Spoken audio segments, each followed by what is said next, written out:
या बॉलवर मात्र हा सामना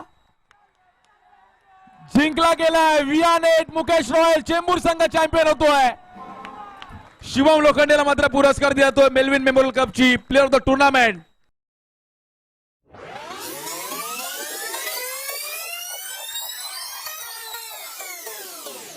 चेंडूनी 9 धावांची गरज. हाय व्होल्टेज मॅच बॉलिंग साठी शुभम लोखंडे येत आहेत.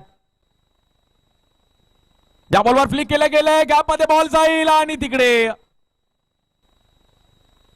या बॉलवर कट केला गेले. पाटीलने गॅप मध्ये बॉल संजूने थ्रो केला गेला. या बॉलवर कट केला गेला. जबरदस्त फटका. बंदुकीतून गोळी नाही गेला असा फटका पाहायला मिळालाय. मिळतील 4 रन. या बॉलवर फ्लिक केला गेलाय आणि तिकडे कानी मॅटविश विकेटचं पतन. करण सोळा तिकडे होते. येते विकेट. 2 बॉल 3 आता. या बॉलवर समोर खेळले गेलेत आणि आता मॅच आली आहे.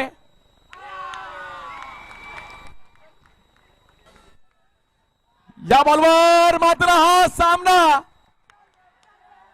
जिंकला गेलाय. वियानेट मुकेश रॉयल चेंबूर संघ चॅम्पियन होतोय.